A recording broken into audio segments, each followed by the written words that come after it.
Good evening, Red Star Rebels. It's Friday, January 10th, 2025, and a crisp, cold, yet fire-stricken evening in the California Resistance.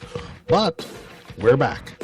After taking most of 2024 off to lay some radio groundwork, hopefully we'll have news for you on that in the next few weeks. So, this is podcast season 5, episode number 1. We are Red Star Report, and tonight we have the California Dream with Darren Brown interviewing UMass Boston professor of philosophy, Christo Fascism, author of the book SplitsVille, USA, a democratic argument for breaking up the United States. We have a pre-recorded segment from the Independent California Institute called California Centric, where Jeannie Rosenmeyer and Tim Vollmer discuss California and the Electoral College. And of course, tonight on Talking Points, California independence doesn't have to be perfect for everyone. So, buckle up, rebels. I'm Hal Lohr, and this is Voices for the California Nation. Well, it's very sad because I've been trying to get Gavin Newsom to allow water to come. You'd have tremendous water up there. They send it out to the Pacific because they're trying to protect a tiny little fish, which is in other areas, by the way, called the smelt. And for the sake of the smelt, they have no water. They had no water in the fire hydrants today in Los Angeles. It was a terrible thing. And we're going to get that done. It's going to finally be done. I got it done from the federal side, and he didn't want to sign it, but it's not going to happen again like that.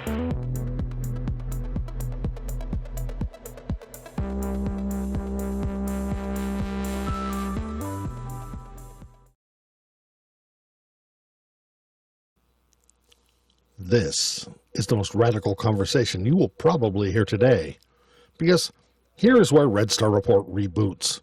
The hashtag new Calexit voice for the only real part of the California resistance movement that still has any teeth in California's fight against American fascism.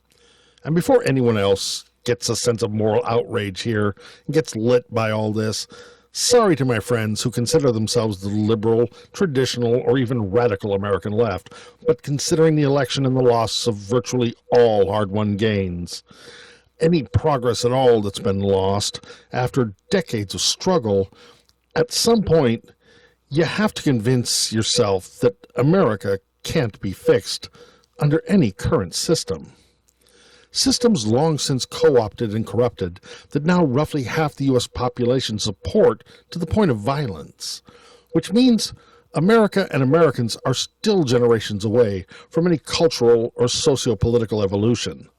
Sorry, that fight is lost. Yes, this is the most radical conversation you'll hear today, because we are Red Star Report, and after 10 years of being dismissed by more moderate mainstream media experts for arguing that the U.S. would choose to go in this exact political direction, these voices for the California nation are ready to be heard. Because the fight for the soul of America is over. The Democrats and Republicans have finished their last gasp of democracy, and now America is careening into the abyss of fascism, political dissolution, and even civil war. That fight is done too.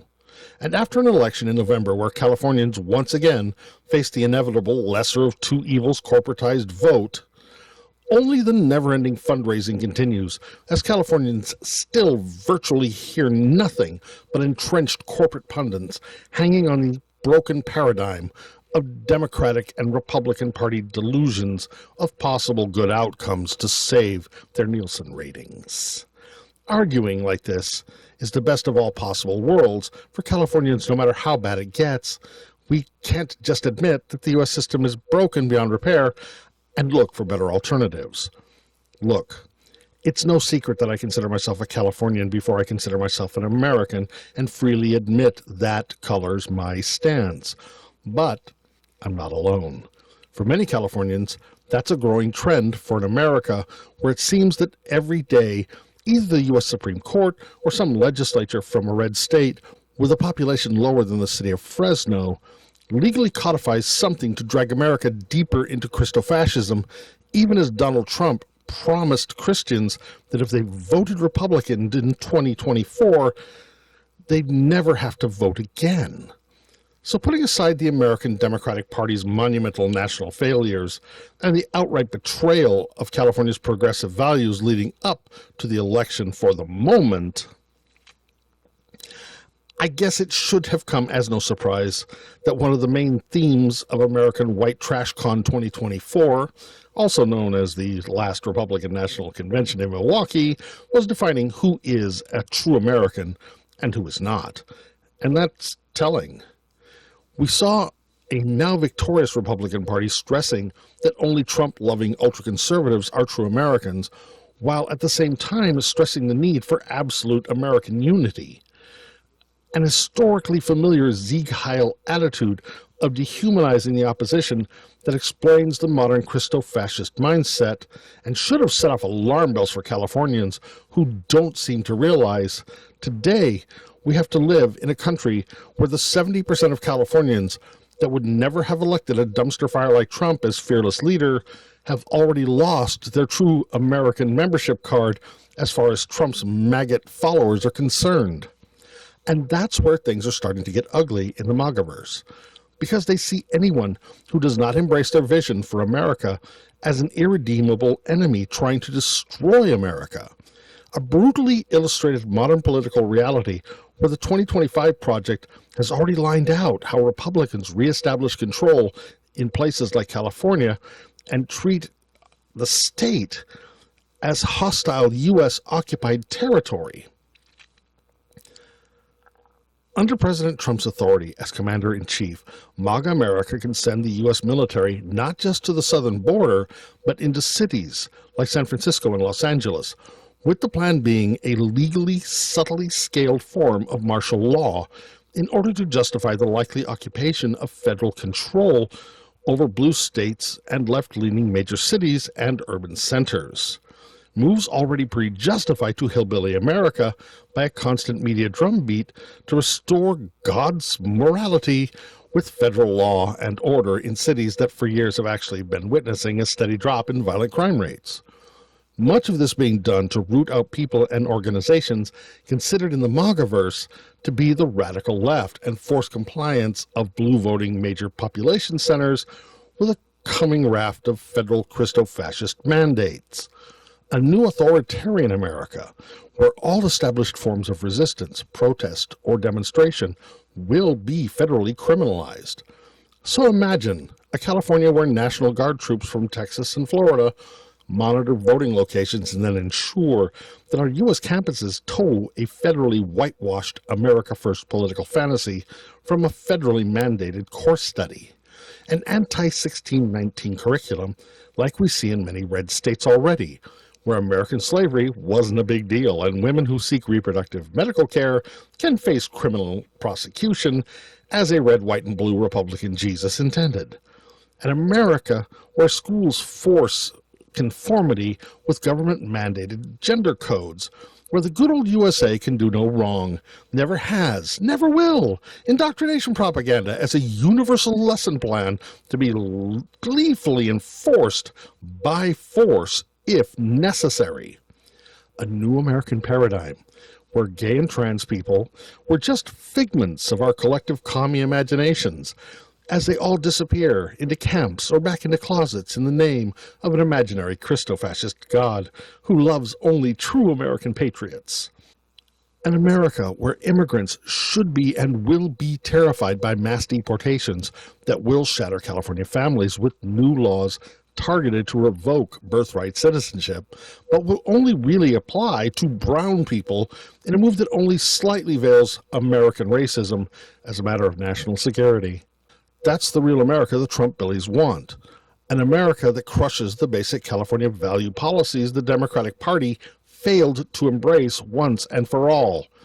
Those insidious California values that still threaten MAGA America, like clean air, a healthy planet, universal health care, human rights, democracy, peace, and, of course, diversity, equity, and inclusion.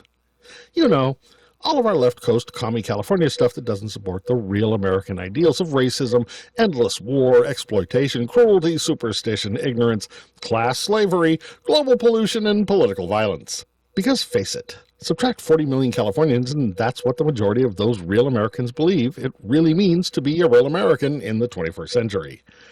That's what the long co-opted American flag stands for today, and deep down, we as Californians all know it. the lowest common American denominator. And sorry to burst a bubble for those that still think we can work within the system and feel in their heart that we can somehow fix America. History has shown that even during America's brightest and most progressive moments, the original colonial and capitalistic evils are always bubbling just below the surface. A curse that blindly justifies repeating the same mistakes generation after generation, leveled on a nation founded on slavery that had the hypocritical nerve to claim all men were created equal. So, the new Calexit question I have for you today is that who you really are? And do you really want to be chained to those real Americans forever? This is Voices for the California Nation.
SplitsVille, USA, A Democratic Argument for Breaking Up the United States, is a recent book by Professor of Philosophy at UMass Boston, Christopher Zern. San Joaquin Delta College professor Darren Brown from the California Dream podcast interviewed the professor recently, and Red Star Report is proud to bring you these excerpts.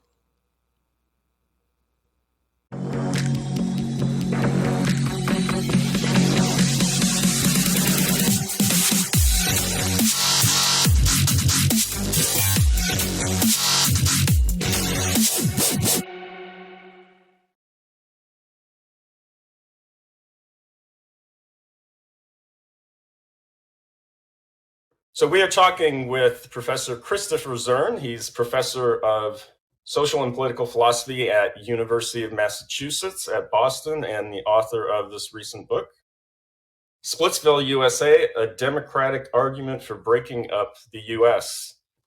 Thank you for joining us today, Dr. Zern. Thanks for having me, Professor Brown. Yes, we're both academics, although my academic field is a little bit removed from political philosophy, but I try and do the best I can. So you're also the author of Deliberative Democracy and the Institutions of Judicial Review and Axel Honneth, A Critical Theory of the Social. So your background is in political philosophy. What are those two? So what kind of particular specialty in political philosophy? I think one of my strong interests is in constitutional democracy and how it works and how it works around the world in different places and how it goes wrong and when it goes wrong. And I didn't really think for a long time that I was thinking as much about my home country, but things seemed to start going wrong, say 15 years ago, and we've really been on a democratic decline. We're losing our Republican government, I think, and that really started to worry me. And so instead of trying to do fancy academic theories, I really started to think about what kinds of solutions there might be. And I think a negotiated dissolution of the United States is the solution I came up with. As radical and wacky as that is, I think that might be our only hope for saving Republican democracy going forward.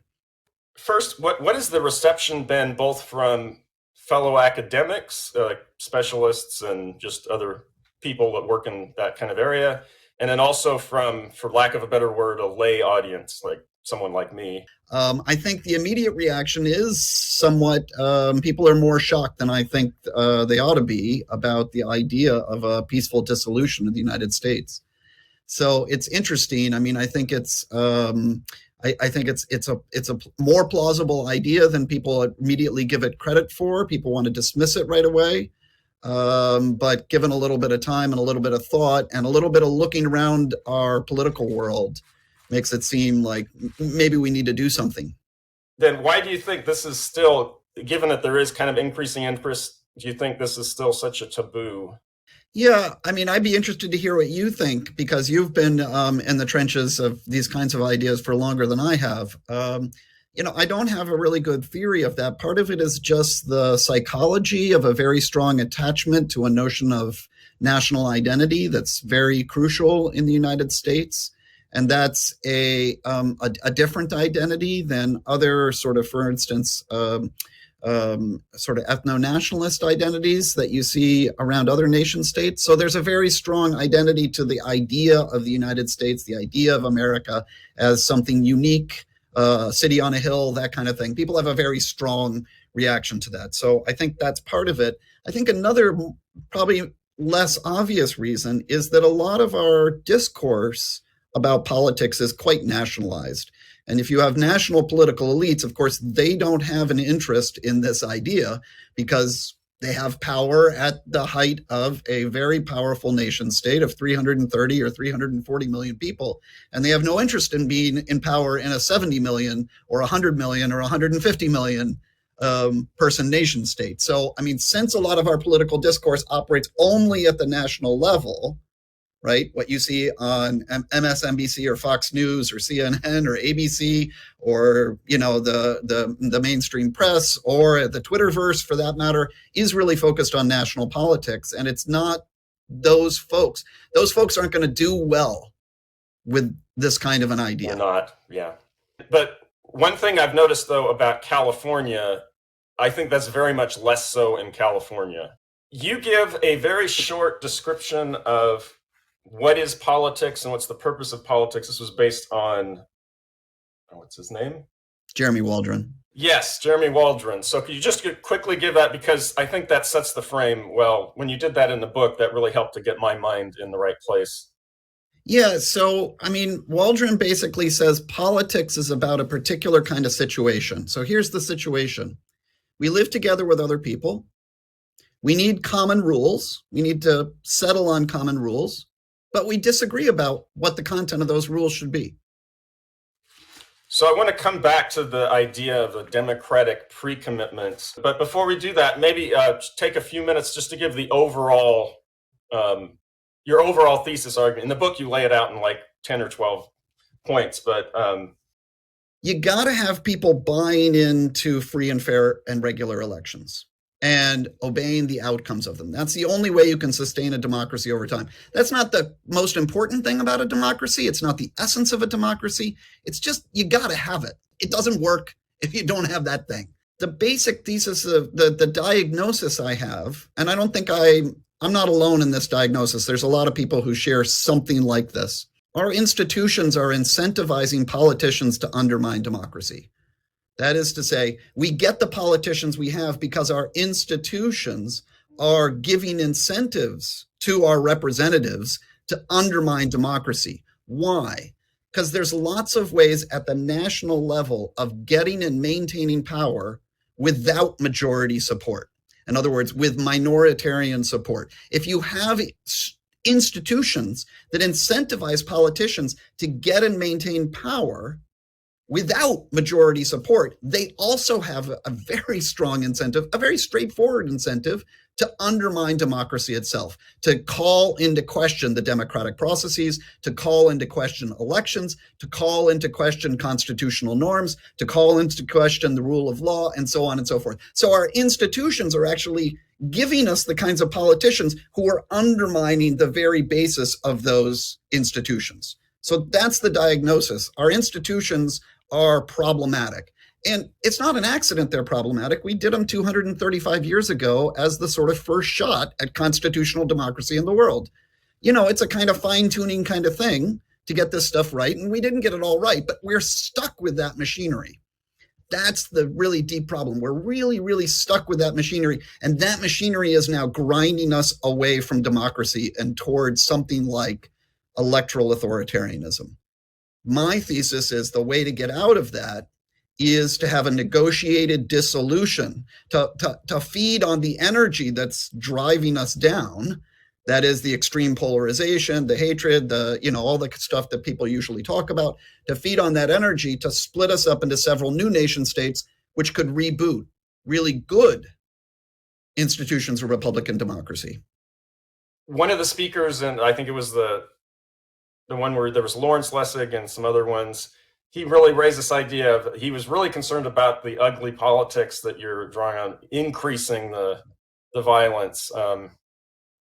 I think you kind of addressed that a little bit earlier. Yeah, let me just say what I understand from the literature on violence, which is sort of taken the big data approach to when you get civil violence. And you get civil violence in general only there are sort of two strongly correlated variables.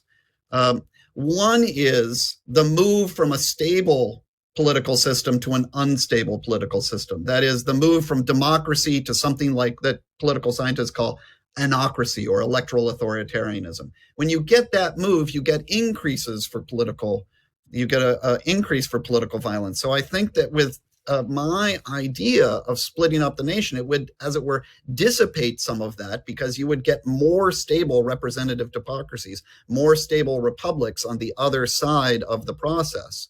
And one of the other things that's strongly correlated with increases in political violence is a sense that the political system is hopeless, that the political system is broken, that you can't possibly get through. And that in particular, when you have various groups that feel like they can't ever get their interests heard in the political process. And you usually get this through some kind of factionalization. So whether it's religious factionalization or ethnic factionalization, racial factionalization, or linguistic factionalization, if there's like a small population of language speakers that are different than the dominant language, and those people always get screwed, then you get increases in political violence. And that happens in particular when previously high status groups lose their status. So I think those two conditions, backsliding from democracy and increased factionalization, where people feel like their identity is what's preventing them from getting any uptake in politics, those two conditions would be reduced by my solution, not increased. On the way there, for sure, ugly, hateful politics, but politics is quite different than violence. And people only resort to violence when they don't feel like any ways in which politics works for them. If we're on the road to dissolution, those two pressure points to getting increased violence will decrease, because people will see that things are changing, right? It's scary, but things would be changing. Is there any other kind of closing points or closing messages you want to say to people as we close out here in the last few minutes? I mean, I think the thing I would say is really just very straightforward. I've put this book forward and the sort of ideas as a kind of democratic conversation opener. I think that we owe it to ourselves to think a little bit more broadly about other ways that we could do things and how we might be able to get there. I think we can have better political systems. We have the historical memory, we have the sort of human capital, we have the amazing resources. You know, we have the ability to do constitutional democracy a lot better than we're doing it now, but we do have to think a little bit outside of the box. And so I'm offering this kind of book, not as a blueprint for how to do things, but for a conversation opener, as a set of conversations we have to have. I mean, just the kind of thing you were just talking about. How does the nationalization of two-party conflict infiltrate state legislatures and even cities and counties, right? How do even those get sort of captured by stuff that's happening at the national level that's not really relevant to the political thing? And also like how our regional differences might be something that, instead of trying to force things through one sort of national one national aperture, you know, maybe we should be attending to the ways in which we can improve politics by localizing it or regionalizing it some. So I just want to leave that idea that this is a democratic conversation opener. I'm not saying this is what we have to do, but I do think we have to think really seriously about the road we're on. I'm very worried that the road we're on is a road of increasing political violence, a road of less and less national governability, and a road that's we're on the way to losing representative democracy itself. And so we have to think about ways to get out of that. I really appreciate you coming on and having this conversation. I thought it was really interesting, and I would encourage everybody to go out and look at the book. It's available in many different places. Thanks again for stopping by. And thanks so much for having me. I really appreciate your time and putting me on your on your show.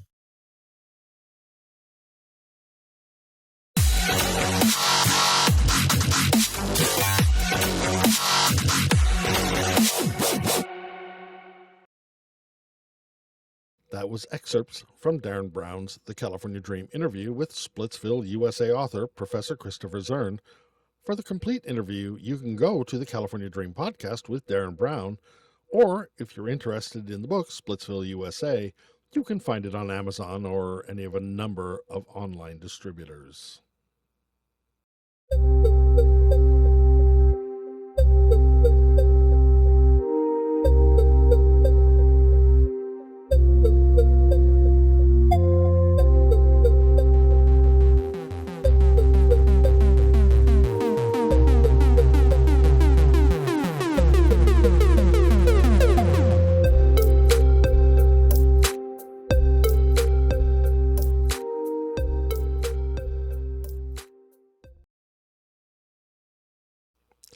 With the California legislature moving to attempt to legally shield Californians from the worst possible policies of an incoming Trump administration, one of the simple truths here is that to protect something from harm, you have to not only be able to put up barriers between the threat and what you want to protect, you need to be able to lessen or even eliminate vulnerabilities that make it easy for that threat to do damage. In the case of the threat from the Trump administration's federal conservative ideals to California's sociopolitical values, no vulnerability was more apparent recently than the Electoral College. So from here, Red Star Report would like to offer you this perspective from California-centric with Red Star contributors and political blogger Gene Rosemeyer and retired Berkeley political science professor Timothy Vollmer. Hey,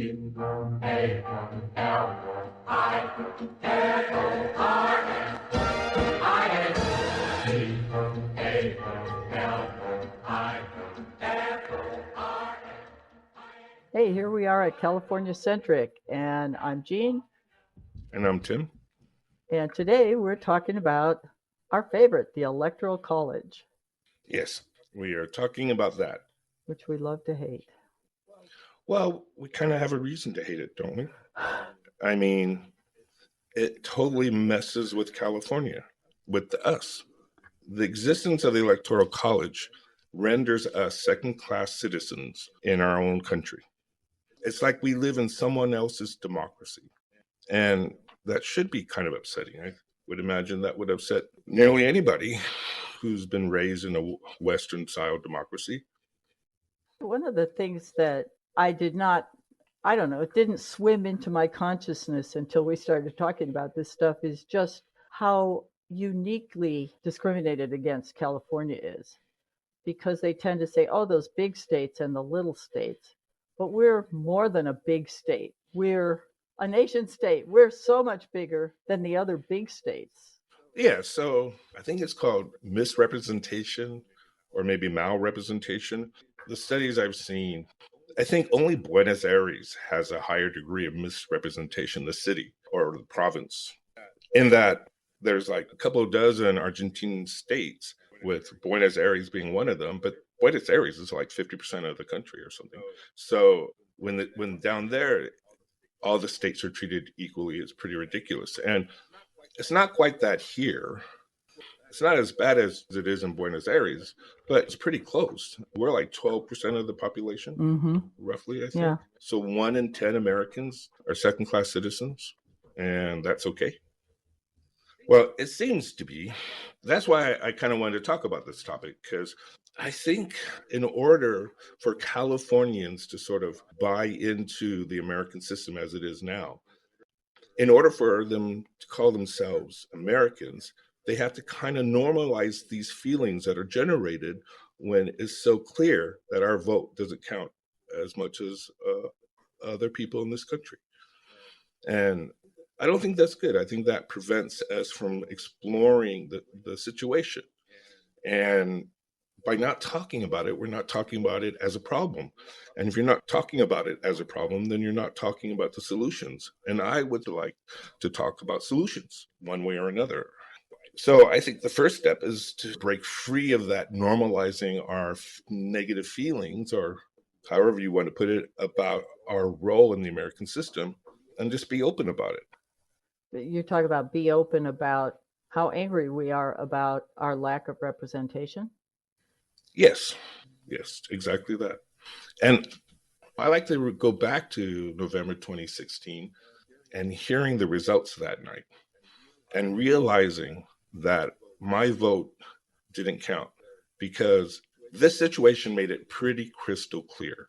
In that election, Hillary Clinton won the popular vote, as we all know, and Trump won through the Electoral College. But what people don't really know is that California is what provided the Biden victory. If California was out of the US at that time, Trump would have won the popular vote. So it was real clear the effect of the Electoral College of denying me a voice. My vote wasn't able to stop the rise of Trump. And that was very frustrating. Mm-hmm. I get upset talking now. You can kind of hear it. Mm-hmm. And ever since then, I've been exploring all sorts of possibilities, like what to do with those feelings. And what I've done is sort of got involved with other people who felt the same way. And we started just thinking about it and talking about it. And it's been very productive for me, very useful in understanding the situation. And the more I understand it in an odd way, the more I calm down. Hmm. And then the more I start trying to think about solutions. So you were talking about how angry you were in November of 2016 that the election was called before they ever counted our votes, and the California vote was what put Biden over the top in the popular vote. What it made me realize at the time, which made me angry too, is that the Electoral College is being used as a voter suppression system. And quite consciously, I think. You read all the time by conservative writers when they're praising or arguing in favor of the Electoral College. They say that it works because it prevents California, almost always California, but prevents California from dominating the situation. They don't say the corollary, which it allows them to dominate the situation. Mm-hmm. And the reason why they like the Electoral College is because they can dominate. It's a situation in which we are being ruled rather than governed. And I don't think that should be acceptable. I think that should be questioned. And I think the unique California aspect of it should be questioned, because this isn't coming alone. Not only are we reduced electorally as to second-class citizenship, but we're attacked all the time. California is mocked all the time.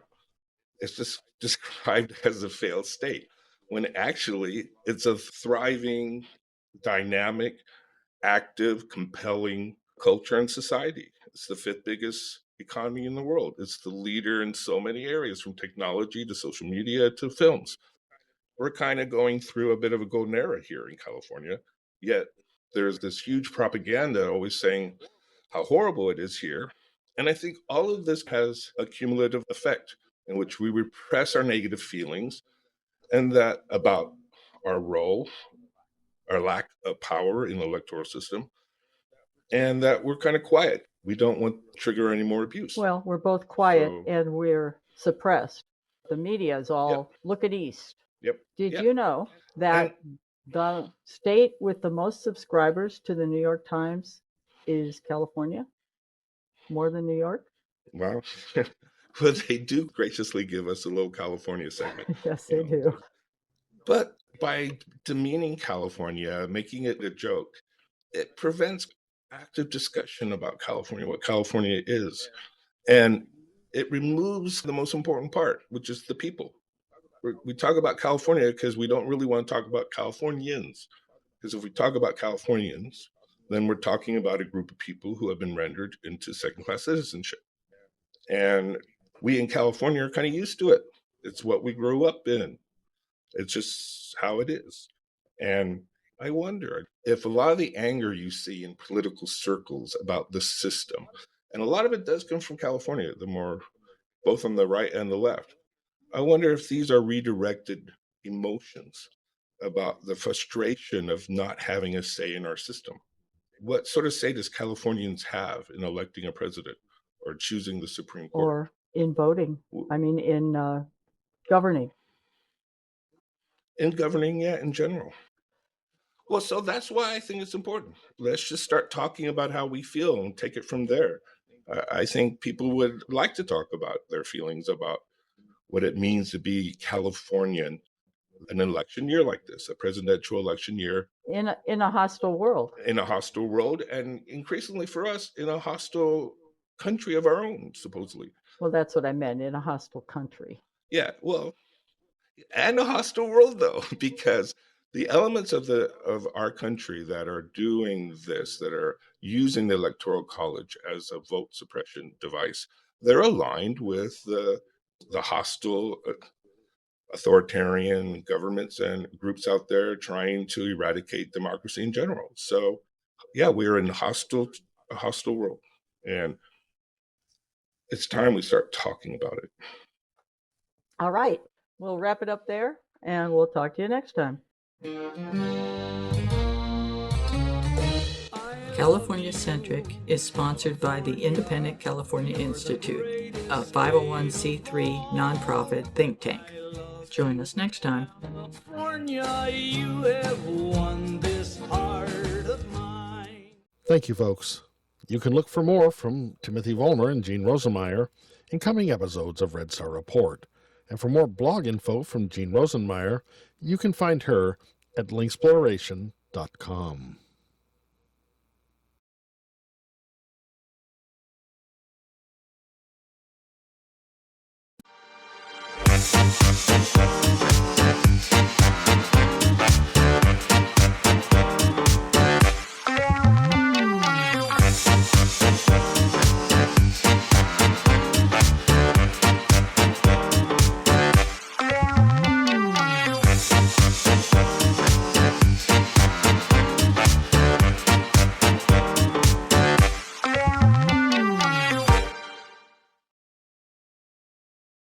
This is Talking Points, and this week, let's look at a talking point red flag that you should watch for whenever you are talking about California independence. Is the old perfection being the enemy of the good weaponized? And it usually sounds something like this. What would a free and independent California nation do about those red districts in rural areas? And yeah, I get asked this a lot by conservatives, and yes, some California independence comrades have even floated the stupid knee-jerk idea of breaking up California over this, even offering California conservatives various go-nowhere incentive plans that amount to everything from a California broken into pieces to various love it or leave it relocation or re-U.S. patriation policies. But the simple answer to what would a free and independent California do about Californians' so-called red districts is nothing. Because newsflash, Californians will never agree on everything all the time. There will always be politically conservative people in California, and there's nothing wrong with that. As Californians, just because a person wants balanced budgets or looser gun regulations doesn't mean that person has to be anti-choice, anti-human rights, or anti-Californian. That rigid party line mentality is an American two-party political system paradigm that isn't needed in an evolving California's future. Californians are better than that.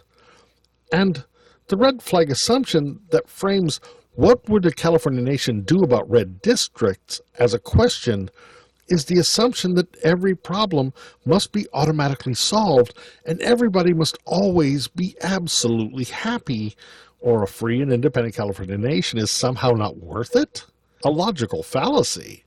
A logical fallacy used to kill the idea of a California nation based on the assumption that our current statehood is somehow not already a train wreck political system as a standard for comparison. Because by any metric you can find, a nation of California could not possibly be worse off than a state of California for the vast majority of Californians in today's devolving America. Let's take another example. Water. What would an independent California do about water and droughts? The answer to that one is also simple. The same things the state of California will have to do. Solve the problem ourselves. Because the assumption here is to ignore the truth that the U.S. government already considers California's water issues to be a California problem anyway. And before you ask, how can California solve any problem without federal money? Get it through your head. Whatever federal funding California gets is just recycled California tax money. Californians have already paid to the IRS, and the U.S. often holds hostage as leverage to enforce federal political policies. In fact, an independent California that keeps its tax money in California and doesn't have to support America's military-industrial complex or answer to America's fossil fuel lobby would be better able to deal with climate problems like water use and droughts across the board. We already know that California is a global leader in science and climate change. It's the rest of fossil-fueled America that's still broadly engaged in climate denial. So, as legitimate as a question like this may sound on the surface, it's based at least partially on false assumptions that being part of the U.S. is vital to a solution. This time, the question whose answer will have to come from California, whether California is independent or not. Although it's a valid question, it may or may not be relevant to California's independence as a nation. And to make the question worse, it utterly ignores how being part of the United States means that every solution to any problem California might implement can always be complicated or even canceled by a corrupt and openly hostile U.S. government or court system, where perfection becomes the enemy of the good, and or simply ignores the truth that nothing is perfect. A free and independent California will be subject to global, regional, and local challenges, just like any other nation. And political disagreements with winners and losers are a fact of life in California, just like any other representative democracy, no matter what form it takes. Immigration that Californians see as historically a normal issue of culture and economics, America sees through a racist lens as an invasion of brown people and a threat to white supremacy. Climate change issues that Californians see as a matter of global survival, Americans see as an inconvenient challenge to fossil fuel profits and gas guzzler culture.